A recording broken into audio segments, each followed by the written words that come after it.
চলো চলো তাড়াতাড়ি, নইলে ওদিকে জল পেতে দেরি হয়ে যাবে। হ্যাঁ হ্যাঁ বৌদি, তাড়াতাড়ি চলো। কোথায় যাচ্ছ তোমরা? বৌমা, সেসব কথা পরে হবে, আগে চলো তাড়াতাড়ি, নয়তো আজ সারাদিন জল না খেয়ে কাটাতে হবে। দিন মা, আপনার কলসিটা দিন, আমি ভরে নিচ্ছি। কি গো সরলা কাকিমা, বৌমাকে এখনো কিছু শেখাওনি নাকি? ও জানে না এখনো? আসলে বেশি দিন বিয়ে হয়নি তো, এত কিছু বলা হয়নি এখনো। বাছা, তুমি সরে যাও মা, তোমার শাশুড়িকে জল নিতে দাও তাড়াতাড়ি। এই জল আর খুব বেশিক্ষণ নেওয়া যাবে না কো। কি, কেন? সব তোমার শাশুড়ি তোমাকে পরে বুঝিয়ে দেবেন, এখন সরে যাও মা, তোমাদের পেছনে আরো সবাই আছে। আহা গো বাছা, এতক্ষণ দাঁড়িয়ে থেকে থেকেও জল পেলে না গো?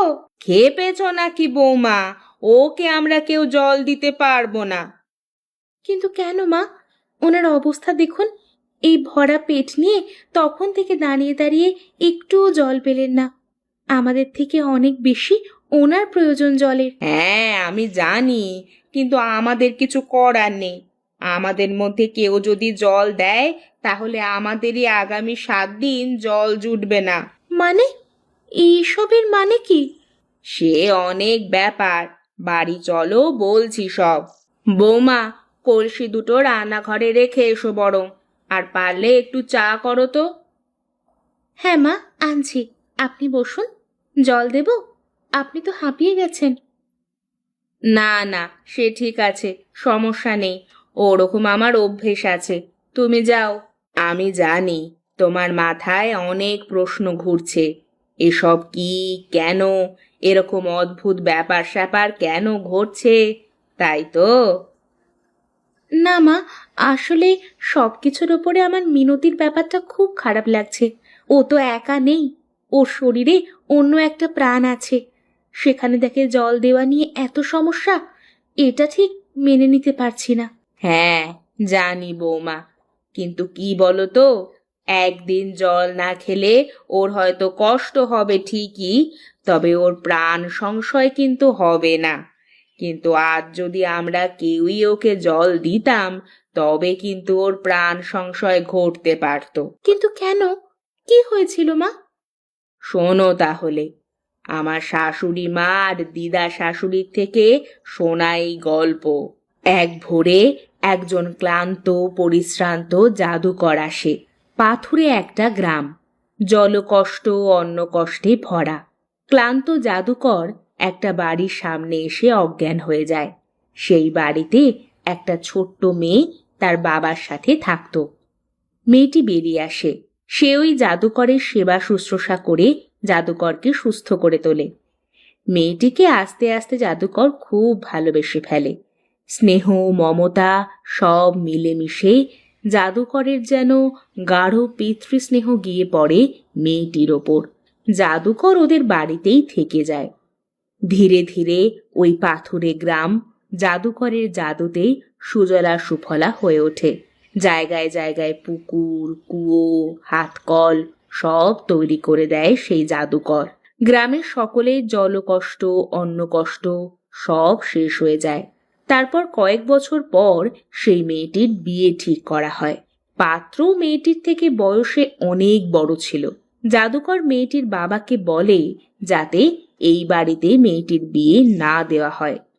এই কথা গ্রামে জানাজানি হতেই গ্রামের লোকজন জাদুকরকে অনেক অপমান করে। জাদুকর সব চুপ করে সহ্য করে, কাউকে কিছু বলে না। মেয়েটির বিয়ে হয়ে যায়, কিন্তু তার কয়েক সপ্তাহের মধ্যেই মেয়েটির মৃত্যু হয়। কেউ বলে শ্বশুরবাড়িতে জ্যান্ত পুড়িয়ে মারা হয়েছে, কেউ বা বলে আত্মহত্যা করেছে। মরার সময় নাকি তাকে এক বিন্দু জলও কেউ দেয়নি। এই শুনে জাদুকর ক্ষেপে ওঠে, আর তার জীবনের সেরা জাদুটা সে করে। যে গ্রামকে সে অন্ন কষ্ট জলকষ্ট থেকে মুক্তি দিয়েছিল, সেই গ্রামের ওপরেই জাদু করে সে। যে গ্রামের কোনো পুকুর, কোনো দিঘি বা কুয়োর জল কেউ পান করতে পারবে না। গ্রামের কোনো বাড়ির পুরুষ কোথাও থেকে পানীয় জল নিতে পারবে না। একমাত্র একটা হাতকলের জল দিনের একটা সময় চালু থাকবে। যেখানে নির্দিষ্ট একটা সময় জল আসবে, পরিবারের মহিলারা এসে সেই জল নিতে পারবে, কিন্তু যার যার নিজের জল নিজেকেই নিয়ে যেতে হবে। কেউ যদি কাউকে নিজের জল দান করে তবে গ্রামের ওই একমাত্র কলটাও জল দেওয়া বন্ধ করে দেবে। টানা 7 দিন গ্রামের কোথাও পানীয় জল পাওয়া যাবে না। এসব তো শোনা গল্প, কেউ কখনো চেষ্টা করেনি এসব যাচাই করার? হ্যাঁ, করেছে 2 বার। গ্রামের 2জন মোড়ল চেষ্টা করেছিল নতুন কুয়ো করার এবং তার সাথে এসব বাধা নিষেধ ভাঙার। ফল হয়েছিল মারাত্মক। জ্যৈষ্ঠ মাসের তপ্ত গরমে 10 দিন ধরে জল বন্ধ ছিল। কারুর বাড়িতে 1 বিন্দু জল ছিল না। 2-1জন পুকুরে নেমে জল খেতে গিয়েছিল, তারা ওই জলেই তলিয়ে গিয়েছে। কি সাংঘাতিক! সেজন্যই বলছি বৌমা, এ গ্রামে এসব নিয়ে কখনো কথা বাড়িও না, তাতে ফল ভালো হয় না। আচ্ছা মা, এই দুর্গতি থেকে মুক্তির কি কোনো উপায় নেই? হ্যাঁ, আছে। কি উপায়? সেই মেয়েটির বাড়ির সামনে একটা কল ছিল। কোনো পূর্ণিমার রাতে জন্ম নেওয়া মেয়ে পূর্ণিমার রাতেই যদি ওই কলের কাছে এসে ওই কলের জল পান করে তবে এই গ্রামে আবার সব ঠিক হয়ে যাবে। তবে ওই মেয়েটির বয়স আগে 13 মাস হতে হবে। তাহলে আজ অবধি কেন হয়নি? কারণ আজ অবধি সেরকম কোনো রাতে কোনো মেয়ে জন্মগ্রহণ করেনি, তাই এই জন্মগ্রহণ স্বাভাবিকভাবেই হতে হবে, তবেই সম্ভব, নচেত নয়। আর আজ অবধি অনেকেই চেষ্টা করেছে, কিন্তু কেউই এখনো সফল হয়নি। সবাই বলে ওই জাদুকর নাকি আজও তার মেয়ের জন্য অপেক্ষা করে রয়েছে। সকালবেলা গ্রামের সব মেয়ে বউরা লাইনে দাঁড়িয়ে আছে জল নেওয়ার জন্যে। মিনতিও এসে দাঁড়ায়। নতুন বউ তাকে দেখে নিজের জায়গায় মিনতিকে দাঁড় করিয়ে দেয়। মিনতিকে দেখেই বোঝা যাচ্ছিল তার সময় প্রায় আসন্ন। তার চোখ মুখ শুকিয়ে গেছে। এক এক করে সবাই জল ভরে নেয়। মিনতিও নিজের কলসিতে জল ভরে। জল আসা বন্ধ হয়ে গেলে সবাই যখন চলে যেতে শুরু করে ঠিক তখনই মিনতির চিৎকার কানে আসে। সে একটা পাথরের ওপরে বসে চিৎকার করছে যন্ত্রণায়।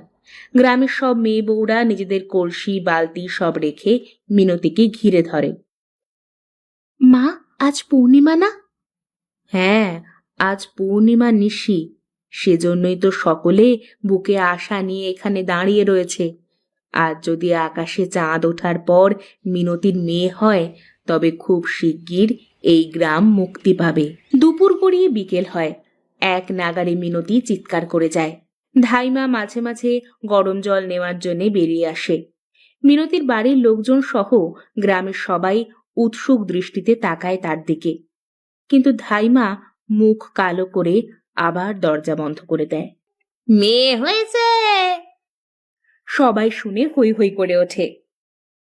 আমাদের গ্রামটা এবার মুক্তি পাবে, আর কটা দিনের অপেক্ষা শুধু। 13 মাস পর মিনতি নিজের মেয়েকে নিয়ে পূর্ণিমার এক রাতে সেই বাড়িটির সামনে গিয়ে দাঁড়ায়। তার সাথে নতুন বউ এবং মিনতির স্বামীও রয়েছে। বাড়ির দরজার সামনেই একটা হাত কল রয়েছে। বহুদিনের অব্যবহারে কলটির গায়ে জং ধরে গেছে। মিনতি, তুমি তোমার মেয়ের হাতটা ওই কলে ছোঁয়াও। আমার মেয়ের কোনো ক্ষতি হবে না তো গো?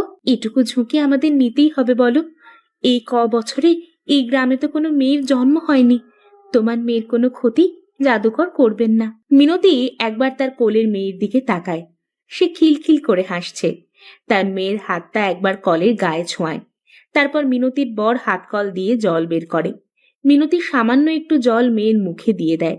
আর ঠিক তখনই ওই জলের কলটা ধীরে ধীরে মাটির নিচে চলে যায়। তারপর সেখানে কিছু সাদা সাদা ফুলকি উড়ে ছড়িয়ে যায় সারা গ্রামে। গ্রামের সমস্ত জলাশয়ের মধ্যে সেই ফুলকিগুলো মিশে যায়। আচ্ছা, কিছু কি পরিবর্তন বুঝতে পারছো কেউ?